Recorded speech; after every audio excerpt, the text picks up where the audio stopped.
तांबे का सूर्य कैसे बदलेगा आपकी तकदीर, आइए जानते हैं। पंडित जी बताएं। देखिए, अगर आपके घर में सूर्य की रोशनी नहीं आती है, प्रायः शहरों में जो घर बने हुए हैं वो दीवारें आपस में सटी होती हैं।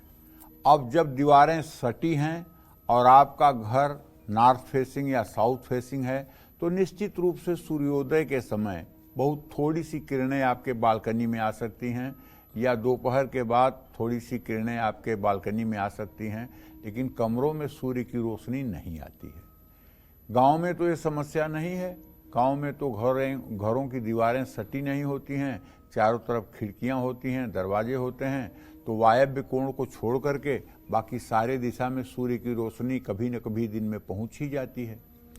तो अगर आपके घर में सूरज की रोशनी नहीं आती है तो आप किराए के घर में अगर रहते हैं और कुछ बदलाव नहीं कर सकते हैं, तो सूरज की रोशनी घर में ना आने से आपको नुकसान ना हो, इसके लिए आप एक तांबे का सूर्य से कुछ उपाय कर लीजिए। वो मैं आपको बताना चाहूँगा।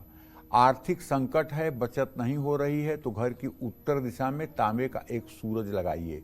कम से कम 9 इंच गोलाकार में सूर्य का जो है ये तांबे का सूर्य होना चाहिए। बीच में वो कुरुम पीठ की तरह उठा हुआ होना चाहिए, ठीक है। दीवार पे चिपका हुआ नहीं होना चाहिए, बल्कि उठा हुआ होना चाहिए, जैसे उत्तल दर्पण होता है। और बच्चों की अगर एकाग्रता में कमजोरी है, पढ़ाई में मन नहीं लगता है, तो बच्चों के स्टडी रूम में उनके आंख के ठीक सामने 2 फीट के ऊपर तांबे का सूर्य लगाना चाहिए। घर में अगर बीमारियां ज़्यादा हैं तो ड्राइंग रूम में या घर के पूर्वी हिस्से में तांबे का सूर्य लटकाना चाहिए।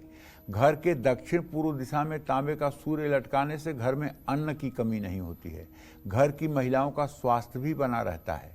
घर में क्लेश रहता है और अशांति है तो घर के मुखिया को अपने बेडरूम में सूर्यदेव की प्रतिमा पूरब की दीवार पर लगाना चाहिए या तांबे का सूर्य रखना चाहिए।